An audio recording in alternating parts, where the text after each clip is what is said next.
It's midweek and I don't have any option but to be on your TV at this time to bring you everything from the world of sport, beginning from the Black Stars camp, of course, where a 25-man squad has been announced, including Richard Olele Kingston, the goalkeeper whose exploits in the Cypriot League we brought you, on Monday's edition of the show. Now, there are major reactions on goalkeeper Richard Kingston's return, especially after a 2-year absence from the team. Who is also back? The man, Sule Ali Muntari, who has had major disciplinary issues with the coaching staff of the Black Stars team. Ahead of this game against Egypt on October 15 here in Ghana at the Babara Stadium, there are major discussions. Also, I'll be telling you about how Egyptians on the streets of Cairo and elsewhere are really being cautious about the strength of the Black Stars team. Also, there are 3 players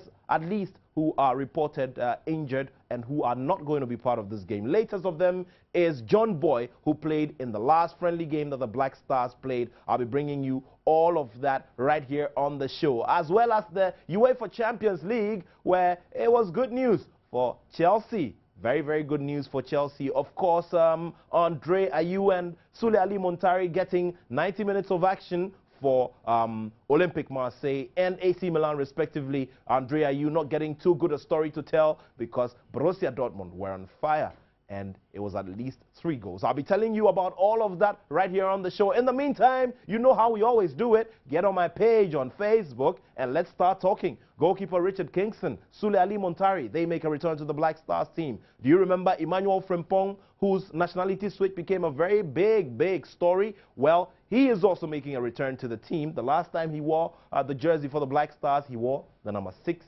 jersey. Well, let's get into the discussions, and in a bit I'll also be telling you what is trending in print, and that will be in a moment after this round of commercials. This is Sports Today. It is only here on the Joy Sports channel on Multi TV with me, Nat Attoh, ably backed by a strong production team here at Joy Sports. Well, so varied, reactions for Ghanaian players in the UEFA Champions League. For Andre Ayew, it was not the best as the players of Olympique Marseille will still be brooding over that 3-0 drubbing at the hands of Borussia Dortmund, who were finalists in the last edition of the UEFA Champions League. So Andre Ayew, Jordan Ayew, not too happy right now with the result that came from last night. But, of course, Kevin Prince Boateng surely will be a happy man, especially after, we saw what happened in that game between Schalke 04 and Basel FC. I'll be telling you some more about these results, but right now I'll be taking you into what's trending in print. Let's get into what's on the 90 Minutes newspaper, and it's the man, Richard Kingston, who has the very bold, manly look on his face, his iconic number 22 jersey with a captain's band. Remember, he captained Ghana at the Angola 2010 Africa Cup of Nations. The man has been imposed for Ghana at all 2 appearances at the FIFA World Cup and is looking forward to a 3rd appearance. What are the reactions? Get on my Facebook page, Nathaniel Attoh, Citizen Attoh, or just get on your phone and send a message to 1760 at only 30 Ghana pesos. So there's also a story about a sad case of Derek Boateng and Inkum. And Fatau Dauda, according to the story in the 90 Minutes newspaper, is ready to fight. So extra competition in the goalkeeping department of the Black Stars team. Adam Larson, Kwarase, Fatau Dauda, and of course, goalkeeper Richard Kingston. So Richard Kingston and the man Adam Larson, Kwarase, seem to be getting a lot more action than the man Fatau Dauda currently. Okay, so let's take a look at what's in the center spread. There we are. Olivier Giroud. I just like it when he scores. They're in the center spread. More of details of these stories and more inside the 90 Minutes newspaper. Let's also get into the Graphic Sports newspaper now. And goalkeeper Richard Kingston and Muntari return. So Ghana's squad to battle Egypt. So that is what's happening now in the Graphic Sports newspaper. So there's outrage at the ticket prices, and the minister has ordered a reduction. Victor Moses from tragedy to stardom. And there's a wrap on the lifestyle page of how Victor Moses had to flee Nigeria, where there were religious unrests. And a lot of religious unrest, and this affected him. He had to run away, and he went to see greener pastures in the UK in 2002, and that started his recovery and his success story, if I may put it that way. Victor Moses, a very big part of the Nigerian Super Eagles team that won the last edition of the Africa Cup of Nations in South Africa. And of course, we say happy belated Independence Day to our brothers from Nigeria, some of whom are watching right now. Victor Moses featured there on the lifestyle page of the Graphic Sports newspaper.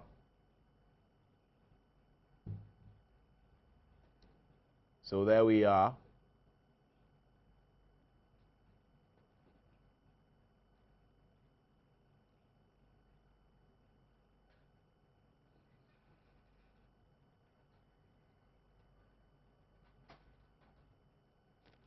Featured for Chelsea last season, now out of the setup. And there's an interesting feature on the features page that says, when pals turn foes. And of course, this has to do with the result between Chelsea and Tottenham.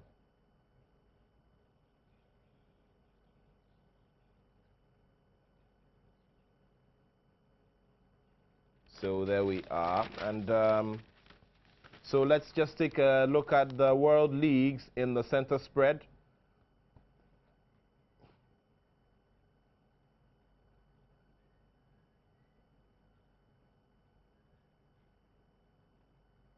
This is a wrap in pictures of major matches played all over the world in the major leagues. So there we are. And also, there's a story on the local sports page that says a shortage of goals hit the Premier League. So today, as we get into midweek thrills and midweek action, let's see if the situation will improve. And this is 10 goals so far. Okay, so let's also get into some more stories here in the Graphic Sports newspaper. I just quickly go through the international sports pages. Okay, so there we are, and angry Mourinho storms out. Okay, there's a story here, and Novak Djokovic has also proposed to his longtime girlfriend. All of these stories are on the international pages, on pages 14 and 15. There we are. So Edin Dzeko holds the key to unlock Bayern Munich. Is that possible? Let's see how it goes. So that's it for the newspapers. Let's get into the business of the Black Stars and reactions that are coming in, you know, after Coach Kwesi Appiah named his squad to play against Egypt. A 25-man squad. The only player who has had to pull out due to injury is defender John Boy, and he surely joins Jonathan Mensah, his compatriot in defense, as well as Rabiu Mohammed, who are all out injured. So we'll be getting a replacement for John Boy soon. Remember, John Boy captained Ghana in the last friendly that was played against Japan. All right, so Ghana has a squad, a 25-man squad, of course, -1 for now, that is expected to play Egypt on, you know, on October 15 at the Babara Stadium. And the major reactions especially concerning the fact that the man, Richard Kingston, is making a big return to the squad. Okay, so let's just go quickly into who's in, who's out, and who is expected to, feature for the Black Stars team. Remember, the team is expected to begin playing soon. Of players returned for Ghana's first leg 2014 World Cup qualifying playoff against Egypt as Kwesi Appiah named the 25-man squad. Goalkeeper Richard Kingston gets his first call up into the Black Stars after 2 years for the October 15 World Cup qualifying Kumasi. Also making a return to the national team are Sule Muntari, Jordan Ayew and Jerry Akamenko. The two leg ties will be played between both nations with the aggregate winner going to the finals in Brazil next year. The full list includes Fatal Dauda, Adam Lassen Kurase, Richard Kingston for the goalkeeping department. In defense, Samuel Inkum, Daniel Opari, David Adi, Baba Abdul Rahman, John Boy, Jerry Akamenko, Rashid Sumaila and Mohamed Awal make the list.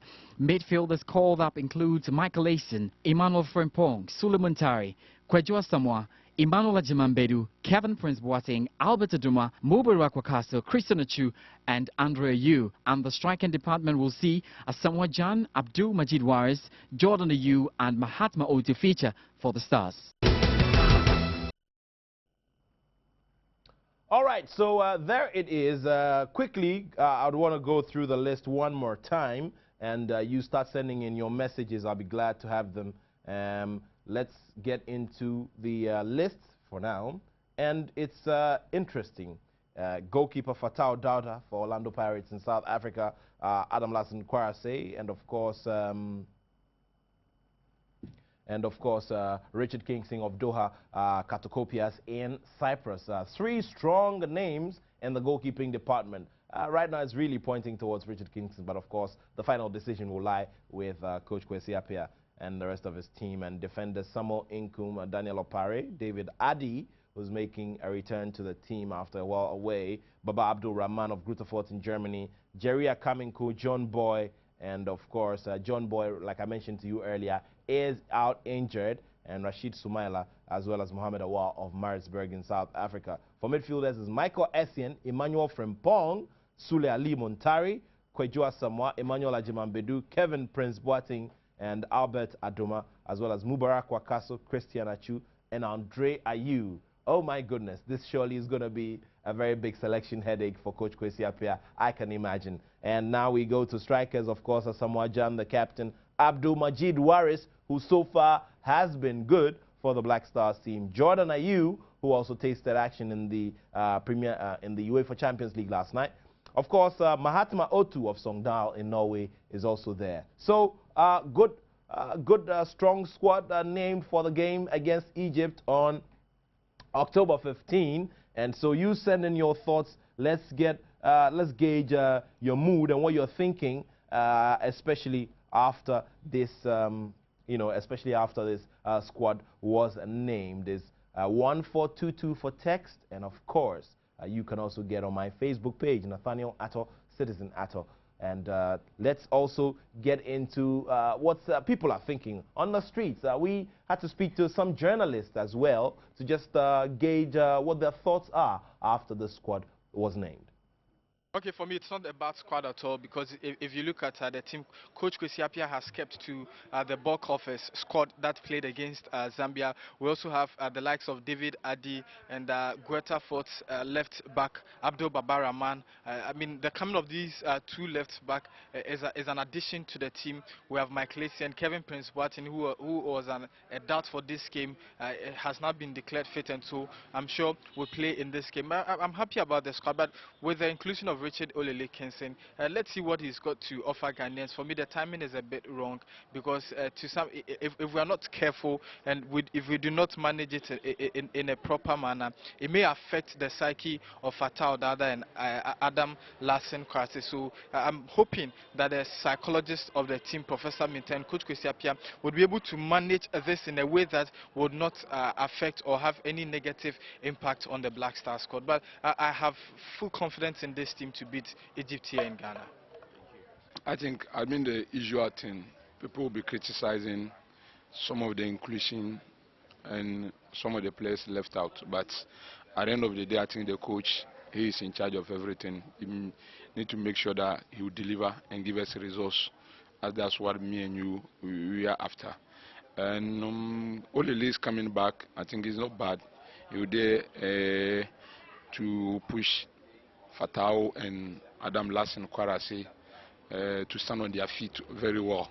I think they will really be thinking about Asole have been there before, he knows the in and out, and he would at least advise them, teach them certain things, and to compete with them. When it comes to the defense, that's where my worry is. Looking at Liadi and Jerry Akamenkon, they have been playing consistently in Europe. And when given the nod, especially Liadi, he's not part of the squad, but Jerry is back, and I think the coach make very good use of him alongside Rashid Ismaila and Wa Mohammed. We have with the left back, Afarison is not here, and Samuel Inkum, who has been playing actively in this season, is in the squad. All depend on the coach, on the forward of play, while you put together and make sure. But when you come to the more forward, I think that's where Ghana will always rely on. KP Boateng, Michael Essien, Sule Muntari, or one day the day you could have Samoa Jimon Badu. I think that's where, but you need to work on the defense. I think that's the most. Well, personally, I think the invitation of some of the players, I don't think they merit to be in the squad because of Kwesi Appiah's own criteria that he did set for the national team. So if you don't follow your own rule, then it means that he's lost. He doesn't know what he's about. I am not saying it. That is what he has done. Because if you tell us that you need to play consistently for your club side to stand a chance to play for the senior national team, then that is the criteria. So why then did he invite players like Samuel Inkum, who we all know is not playing consistently, virtually clubless? Then what is the role that he's coming in to do? I simply don't understand. But then he has already invited the player, but I will wish that he wouldn't repeat such mistakes. For me, it amounts to hypocrisy, which I don't think should be allowed. I'm not surprised about the caliber of players who have been invited, because these are notable Black Star players who go in and out of the team at one time and come out at another time. So I'm not surprised. The only surprise package in there is the call-up of the veteran goalkeeper Olele Kingston. To me, I was thinking that it was over for him, and it's an opportunity for us to give the other young goalkeepers the chance to also develop themselves and gather enough experience for the national team. But he's been invited. The rest of the decision has to do with, it's left with the technical team to decide whether he's coming on board to maybe to share his experience with the younger goalkeepers and inspire them to do better for the nation, or he's coming to I'm sure he's coming to compete for the #1 slot. And if the technical team thinks that he's the best for the day, I think the match will decide whether he is the best for the day or not. But on the whole, it is not a surprise package at all, because these are already known Black Star players, and quality-wise, I believe they can do well. Yeah. I have an issue with Kwesi Appiah, because I was there when he did the press conference that inactive players will not be given the opportunity to play for the Black Stars of Ghana. Why call Emmanuel Frimpong? I mean, it's basic fact, because if you take a look at quality players playing the domestic league, Michael Lekufo, Jordan Opoku, Mora Abubakar, and all these guys, they are playing week in, week out. So why can't you give them an opportunity to play for the Black Stars of Ghana? Because you and I know for a fact that some of the players cannot make the final 18-month squad against Egypt. So why do you give opportunities to players who are warming the bench elsewhere, whilst we have players who are very, very active? So that's my worry. But I still think that with the inclusion of Olele and then together a host of other key players like Sule Muntari, I think that we'll take a respite with that, because Sule is playing week in, week out for AC Milan. Olele is also doing very well in Cyprus for his Doza club and all that. So I think for that, I'm okay. But the inclusion of Emmanuel Frimpong, I have a big issue with that. I think the squad is okay. You look at the inclusion of Sule Muntari, Olele Kingston, even though I was not really happy with the technical team calling him back, but I mean, you cannot begrudge them because at this stage you need your best players to stage the competition for you. And for me, I think that when he comes and then we talk to him, he's also going to do his best to make sure that we qualify for the World Cup. But for me, I think that looking at the squad is fantastic. But the inclusion of Emmanuel Frimpong, I'm really surprised that the coach has called. I mean, look at the matches that Arsenal is playing now. He's not being used. You understand? So I don't understand why the coach will call such a player. Whilst we have certain players who are on the local scene who are also doing very well, that we must motivate those players. So for me, I think that it's good. But the only exception that I have with the squad is Emmanuel Frimpong. I'm trying to get into my inbox because there are messages there as well. Okay, there is one rather lengthy one from Listowell Adai that says, I still support Richard Kingston's comeback, but he should be the second goalkeeper to Adam Kwarase. Attoh, I don't understand why Fatau Dauda is still in the Black Stars as the first keeper. Now, how can the third keeper at club level be a first keeper for the Black Stars? How? Now, he also says Kwesi Appiah should be careful about the goalkeeping position because Ghanaians are poised to see the Black Stars at Brazil 2014. Again, Fatau Dauda should be a third goalkeeper for the Black Stars at his club.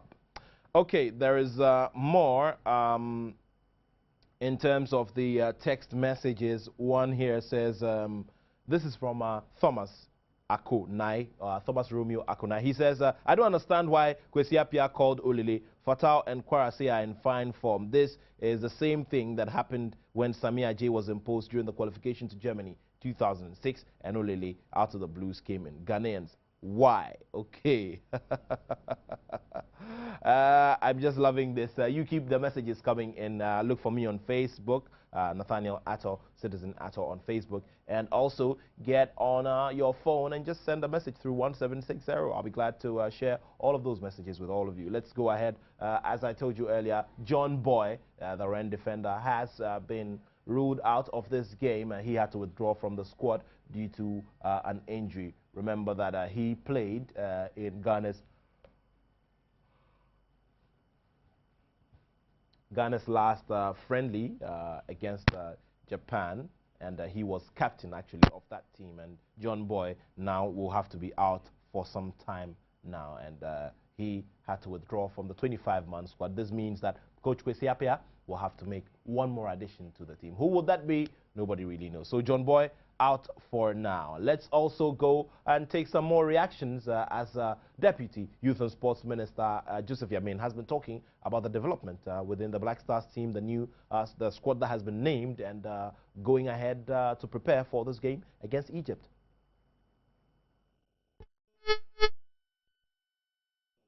We are just about 2 weeks away from a very crucial game that will determine whether Ghana makes it to the World Cup or otherwise. The latest we are hearing, what you know that we don't know, is that certain players are going to be called back into the team. What do you know that we don't know? Actually, I don't know anything. I'll get to know today exactly 11 o'clock. There's a meeting between the National Sports Authority, the GFA, the technical team, and the ministry. They were finalized on the issues concerning the match. So we have to be briefed as to who and who the coach is calling up for the team. So I don't know who is calling, and I'll get to know as you will. I'm sure by the end of the week.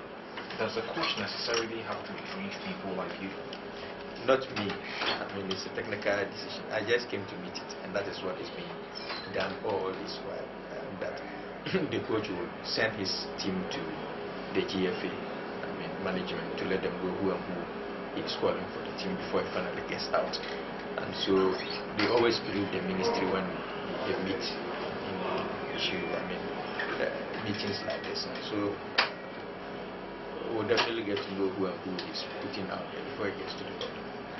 When the coach does that, I'm sure you've had the opportunity to be at one of these supposed meetings. Give us a fair idea of what happens. Do people ask questions as to why player A or player B has been called or otherwise?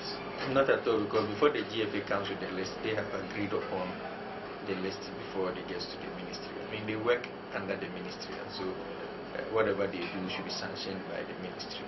But one good thing this time, I don't know if it was happening before, is that we don't interfere, myself and my boss, interfere in the player selection. They only have to come and convince us as to what they need from us to help them. As in what exactly? I mean, what they need from us to help them qualify. Specifically, it's about financial support. So they put up a budget. That is what we want to do. We'll be campaigning at this point. This is what the players need. We'll be having maybe a try match before the game. Is total amount we need is this. We justify it to us. We agree whether it is good or there should be an addition or subtraction from it. Then we move ahead. So that is what we do. But in terms of player selection, it is absolutely the work of the team. You've been rumored to have spoken to a few media houses where you have gone ahead of the coach to name a player or two that may be in the squad. We haven't heard about it, but can you confirm or deny this? Well, that will still not influence Kwesi Appiah's decision to call that player. But I think that your network was one of the networks I spoke on when there was this issue about Sule Muntari and the coach in terms of some discipline measures. And I said that Sule should apologize just because we were briefed as to the conduct by the coach. And so I agreed that if the coach is unhappy with the player, the coach is above the player, and so he should apologize. He apologized, but still didn't make the squad for the Zambian game. And so it still doesn't influence Coach Kwesi Appiah. I have one trust in him that as a black man, he's exhibiting some traits of the expatriates in terms of discipline. He says that apologize. If you don't apologize, I won't call you. It happened to the day he apologized before he was called, and it has happened to Sule Muntari. You have a player of the status of Sule Muntari, and the coach says that if you don't apologize, I won't call you, and he won't call you. So now that he has apologized, and information put out there that they spoke peace pipe, I mean, you don't see how Sule will not be part of the team. And if I say that Sule will be part of the team, I don't put out the squad. It's a 25-man squad to be announced by the coach, and one man being mentioned to be part of the team. I mean, you have your player, and you feel that this player or the other player should have the opportunity to play in the team, and that is your opinion. So this is my opinion that Sule is in top form. He has apologized, and I think that now that the coach has confirmed that he has no issues with him, I don't see why Sule will not be invited to play this match. I don't know whether the ministry plays a role in deciding where the nation should play a particular game. We do know of the traditional issues that has arisen as a result of the match being shifted to a Tuesday. Any particular reason why you couldn't have moved the game to any other venue in Accra if you have that kind of power to do so? Well, I think that this issue should be answered by the spokesperson for the FA. But I quite remember that there was an issue concerning home matches and where it's going to be played when we started this journey to Brazil 2014. And it was announced that all home matches will be played in Kumasi. And so if that was the agreed point before the start of the journey to Brazil 2004, then I think that we've not completed the journey 2014 for Brazil. And that is why Kumasi is the venue for the game. Yes, we have 5 days to choose a day from to play the match. That is from the 11th to the 15th.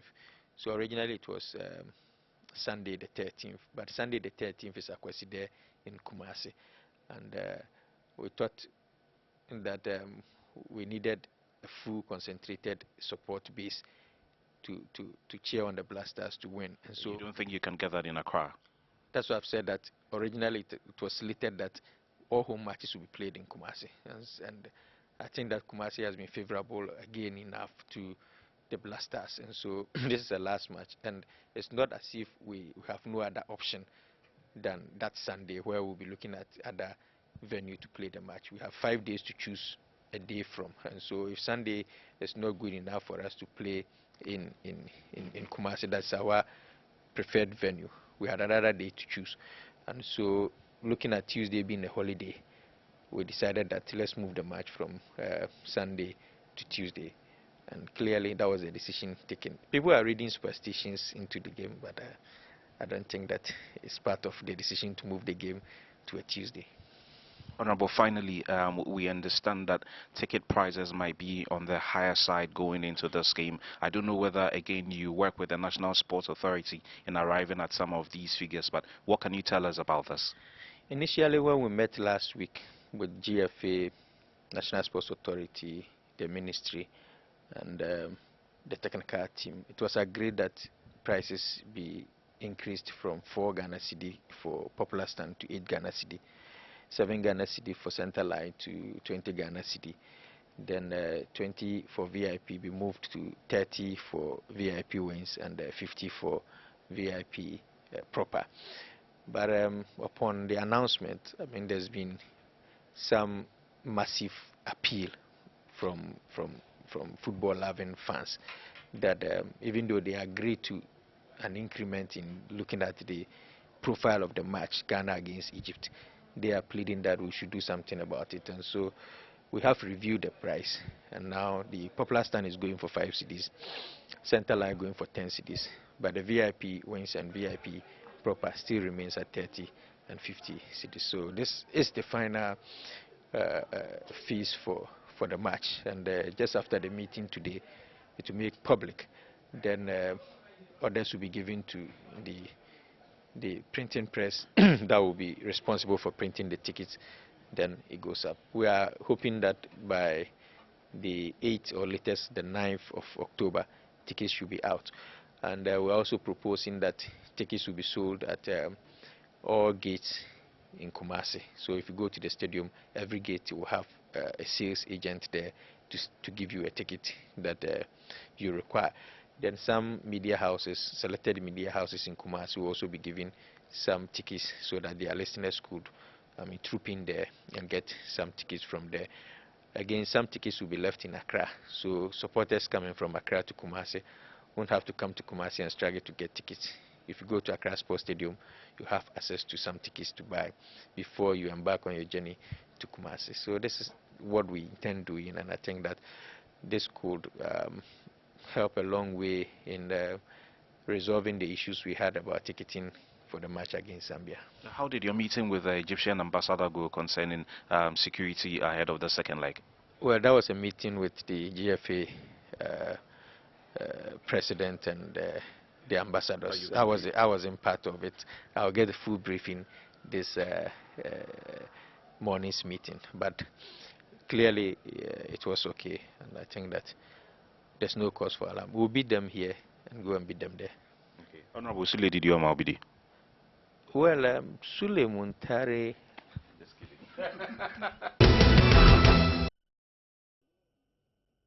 All right, there we are. An extensive one with the Deputy Youth and Sports Minister, Joseph Yamin.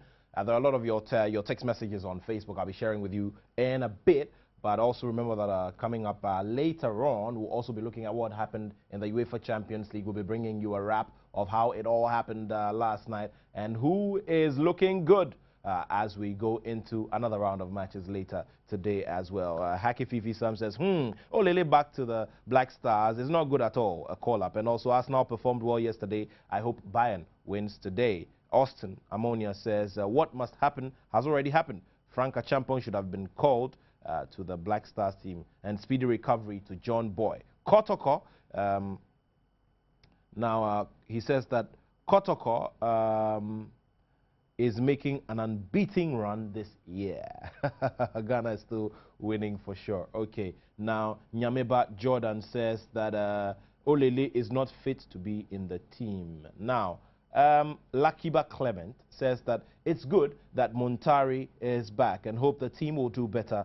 And he says that Real Madrid will win at the end of 90 minutes.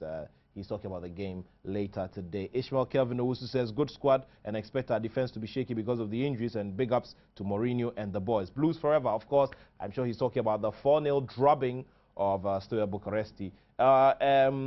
Opoku Achampong says, Isaac Amako would have been a better choice than Mr. Olele Kalipo. Okay, we'll be doing some more, but let's also take a listen to former FA Black Stars Management Committee Chairman Fred Papo, who also was former Vice President of the Ghana Football Association. He also has thoughts on the Black Stars.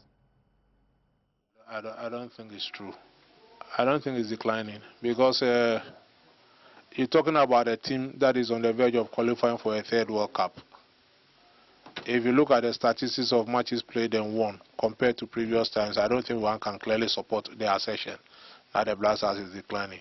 What we refuse to accept as a nation is that football is becoming more balanced and competitive, especially on the continent. So many nations are improving and advancing in football. But as Ghanaians, when you hear Burkina Faso, why in Burkina Faso? But the Burkina Faso went to the Nations Cup finals. And then some of the giants who were alleged to be sleeping previously, talking about Nigeria, Cameroon, and Egypt, have all risen up. You know, so the game on the continent is becoming extremely competitive.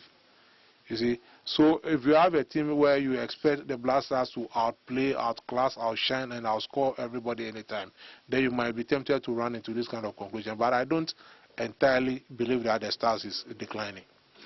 Yeah, nipa baako abra ya appointee coach Akwasi Appiah oka say GDS obetimi ayadwuma since an appointment ebepemne. Why are you impressed with his job so far? I'm impressed because he's doing his work and he's doing it well. The mandates that we gave him, he had to qualify for this. He's doing that. He's well on course. He's well on track. We could have said that if we had not been able to beat the Zambians or we didn't top our group. But the man is just doing quietly in a very modest and humble manner. He's doing just what he has to do to get the right results. And I think he's doing well. We should just rally behind him and support him. You know, sometimes I think the criticisms might weaken his resolve as a human being. But then I believe if we all set ourselves the task and accept the fact that he's our head coach, we put him there to do a job for all of us, and then we put our weight behind him. I'm sure he can deliver. In recent days, GDS the clamor for old players be and notable among them Richard Kingston. Meaning the problem with the Black Stars, one, is it the level of commitment of the players? Say, and I say current players and lack experience, and I say your problem technically. The current Black Stars and current state problem there. That's a very difficult question you're asking, especially if you relate it to the call for Richard Kingston to, and then maybe some of the more senior players. But so far, I think it's only Richard Kingston that I've heard of, and maybe to some extent John Mensah. The fact is that if one is we must recognize the fact that we have a head coach who is doing the job. We've given him a job to do, and then on a number of occasions, he has also clearly told us his criteria or the kind of things he looks out for in a player to play for the team. So quite definitely, I believe Coach Akwasi Appiah is on top of issues. He's been assisted and supported by the FA extremely well to do the monitoring and the requisite scouting that he has to do.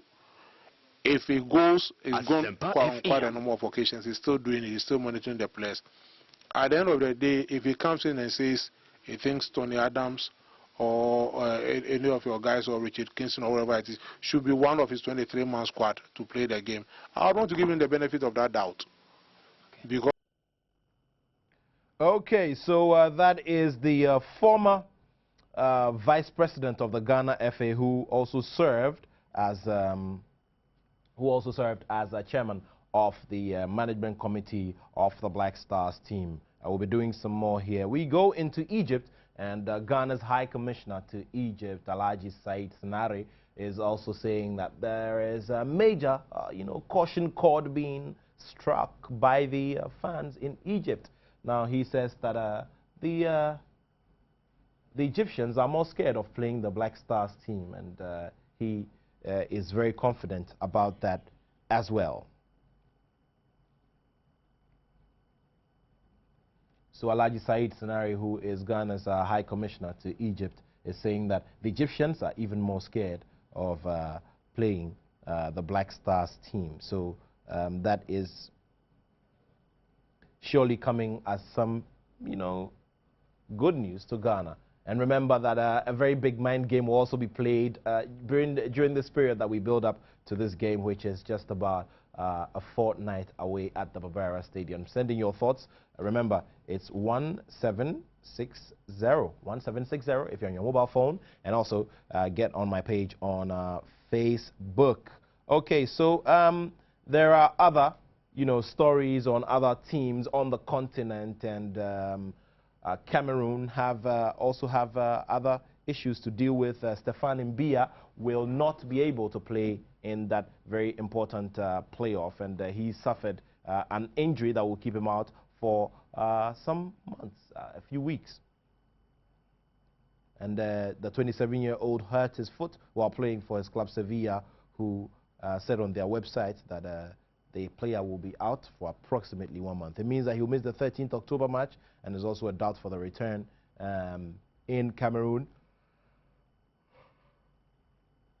in mid-November. So Stefan Mbia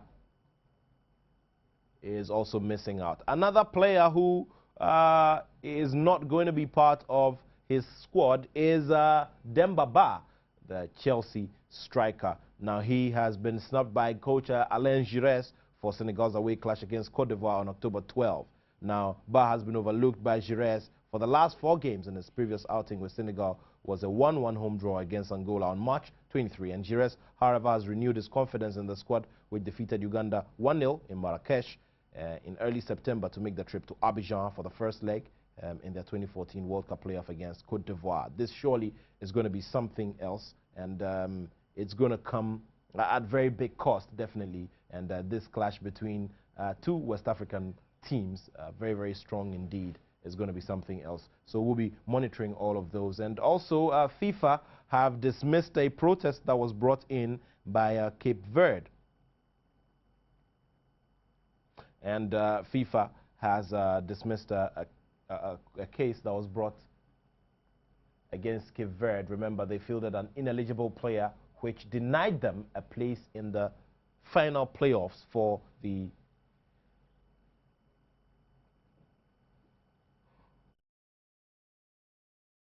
World Cup in Brazil. And you want to ask yourself, how come this thing still exists in our football? The administrators of the team know very well that player X or player Y is not able to play by virtue of a suspension or by virtue of proper registration or proper procedure to let the player play in that particular game. There we have, and after all the hard work, it's just sad that Cape Verde will not be able to have that final opportunity to see if they can bid for their very first World Cup appearance. Let's do some more football. This time we're getting into what's happening on the local scene, and we're looking at midweek blues in the Ghana Premier League. Right now, Kumasi Asante Kotoko is the team to watch because they have a perfect record so far, having lost. They haven't lost a game. Accra Hearts of Oak want to maintain some consistency after a hard-fought win over Inter Allies. It was a 3-2 win over Inter Allies at the weekend in Tema. And Accra Hearts of Oak had a news conference yesterday, and we bring you highlights and a wrap of everything that happened there. When it is that where we are concerned and where we have a role to play, we'll play that role. But security at the stadia is the job of the security operatives. We work with them. We pay them to ensure that the stadium is secure. So if it was that someone was attacked, I'll say it's unfortunate. It shouldn't happen. It doesn't matter whether it was a house person or not a house person. To the extent that a journalist doing his job was attacked, I think it's not the best. And we as a club will never condone that. But having said that also, there's an antecedent to any such thing. If somebody will attack anybody, not whether it's a journalist or not, if an attack will be launched on a person, there's got to be a motive. There's got to be a trigger. And a lot of times, we forget the trigger and look at where the gunshot landed. Okay? So, what's the trigger? Why should anybody is anybody in his right mind just wake up and go and attack a person? It cannot be. The person must be insane. So, whilst we will not condone it, we also need to understand that what was the trigger? If there's a trigger, so that activity, and the trigger is wrong, it doesn't make the attack on the journalist right. But it also means that the trigger was wrong. And that would be my response. And I'm very passionate about this subject. It's a subject we are not here to discuss at length. But I want to encourage our media partners. Let us do our jobs with the ethics of the profession in mind. Because in my personal opinion, a lot of the ethics of journalism have been sacrificed by several of our partners in the media. It's a fact. You can't run away from it. There's language that is going on in the media that is completely unacceptable if we are to go by the standards of the journalistic profession. By the ethics that you learn in school, some of the language that we use on air is unacceptable. And we have to face up to it. So I encourage every football fan, do not go to any stadium and attack any journalist or anybody doing his job. But at the same time, I encourage our journalists, let us live up to the high standards of the fourth estate of the realm. That fourth estate can determine what happens in this country. If an irresponsible journalist goes on radio and does something that triggers a conflagration that results in ethnic strife, then we should understand that as journalists we have a very, very important role to play in developing our football. Too often, too many unsightly, unseemly, reckless, and completely unacceptable things happen, especially on our radio. It must stop. Otherwise, only God knows what we are leading ourselves into, an anarchical situation. And I'll use this medium to appeal to every media owner. If you find someone on your network not doing the right thing, stop him. People have a chance to go on radio and they just say all manner of things. And some of your colleague journalists and some of us, professional people working in football, have become victims of this. Sometimes you decide that you just let it ride. All right? But that football fan on the lunatic fringe will not allow it to ride. That is what happens. It's a fact. Let us be responsible to each other. We will protect every journalist as much as we can. The journalists will also protect us in the conduct of their duties. It is something that has to do with what we needed to get across to each other at that particular time, you know, which was definitely not for public consumption. Otherwise, perhaps I would have gone for a microphone or something like that to announce it for everybody to just have an idea what we were talking about. But all said and done, I mean, we have our ways of communicating to our players, which must be seen to be corrective and with the intention of bringing out the positives, you know, remedial, not to just dumping their. I'll be the last person to do any such thing to my player. You know, no matter the force with which it is demonstrated or it is, you know, delivered.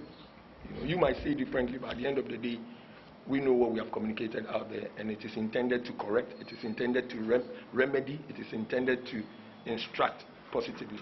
We always go into a game with a mentality to win. You know, that is our psyche as a team, with a mentality to win. So we're going to be going out there to execute everything that we have told them with the intention of going out there to win, especially when we are playing home. Yeah, we do have code of conduct, and you know, we apply the appropriate sanction when we feel strongly that that particular incident cost us a game. You know, if you have been red carded and we have played a man down, and maybe as a result of that, but this is just an incident that we take for, or that is going to be reprimanded. You understand? It didn't cost us. I think that maybe he overreacted, you know, which just earned him a yellow card. It didn't really get him expelled. So we have, I think, cautioned him against an act like that. And I think that should any such incident happen again, for which he gets a card going with it, then we might have to apply the appropriate sanctions. Yeah, like once again, it comes down to your perception of the said player. You understand? You can play in the Premiership for God knows how many years and still not be as good as the number of years you have played. I'm sure there are, you know, some huge applause and, you know, raves going in for some of the players that you have seen done in Accra for the first time. And as a matter of fact, even playing at the Premiership level for the first time this season. And you people have so much, you know, applause going for such players than some players who have perhaps even played in the Premiership for God knows how many years. Accra Folk is a big club, we all appreciate that. But, you know, being out there as an experienced coach, I know when the timing is right, you know, when the time is right to put out a player out there, and when to even, at what point in time even to pull him up. You understand? So, immaturity, as you might put it, all right, but they get a job done. And I'm talking about, like I said, efficiency. And the bottom line is getting a certain job done. You understand? And like they say, or the mantra goes, if you are good enough, then you are young enough to play. That is for players who are perceived to be old. Like we say in our local parlance, old waddy. You understand? And if you are also good enough, then you are old enough. In other words, players that are perceived to be too young to play, if you are good enough. So bottom line is, for the coach, he must be, for the player, the coach must see you as a good player. That is the bottom line. If he comes there and doesn't deliver, too bad. But a lot of times, I think for most of the times, we get some of those decisions right.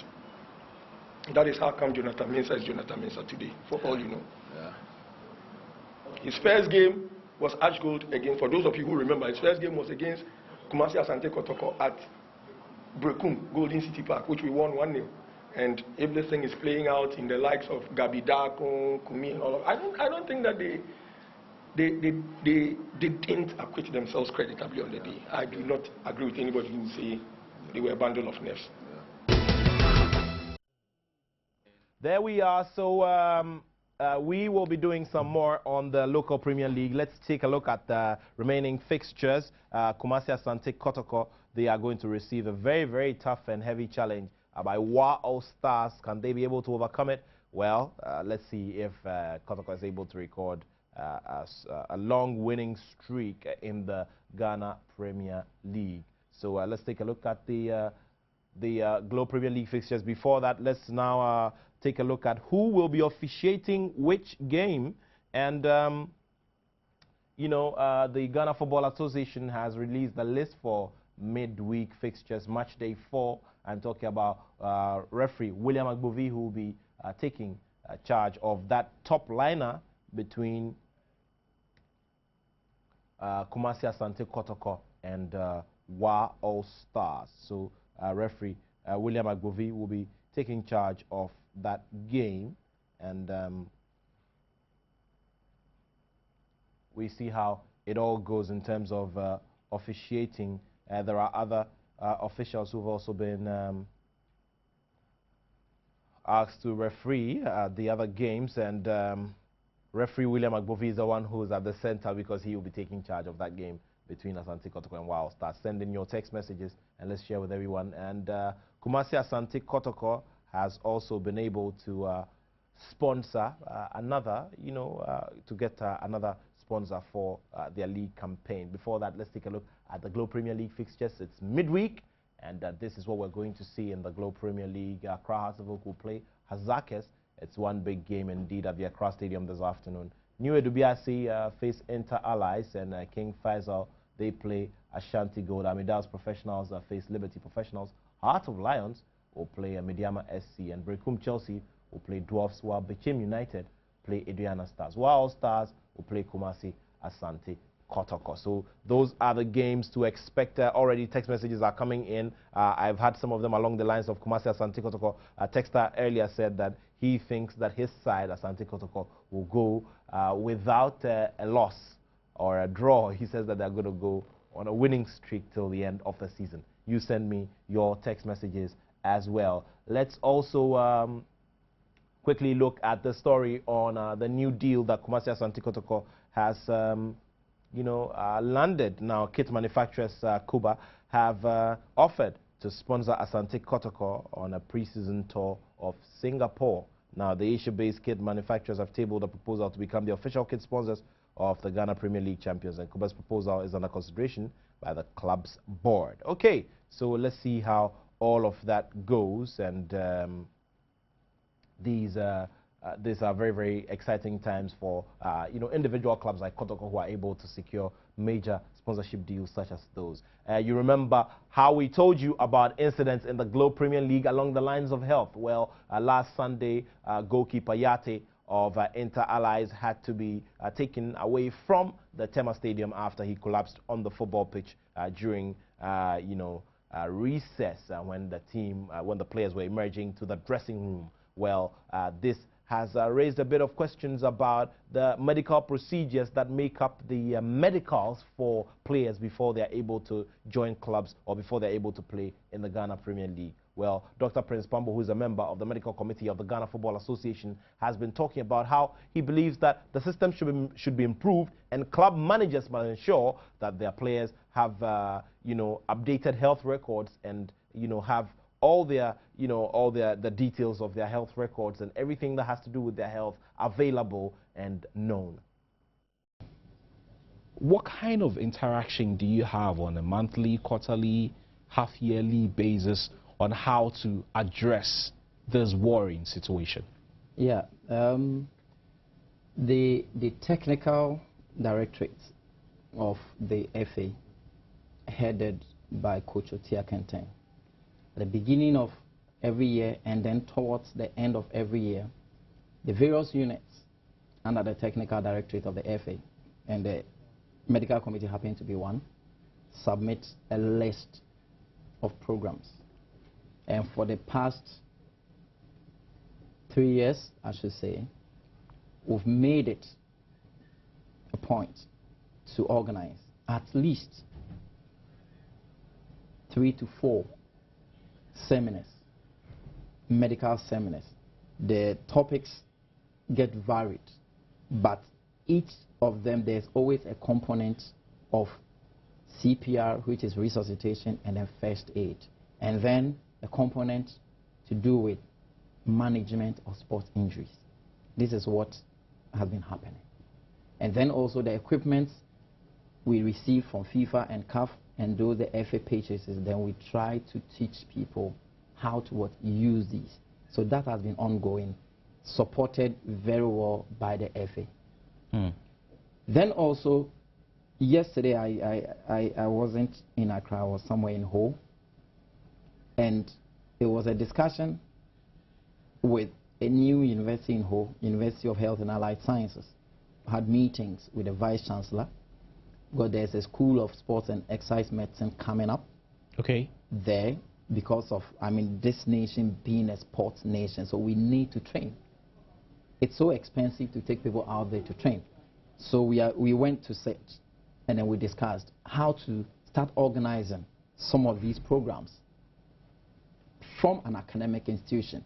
There is a committee, as I speak to you now, set up by the GFA and the University of Ghana Medical School or College of Health Sciences, where we're looking at developing a curriculum for our already existing mazes, how to upgrade them.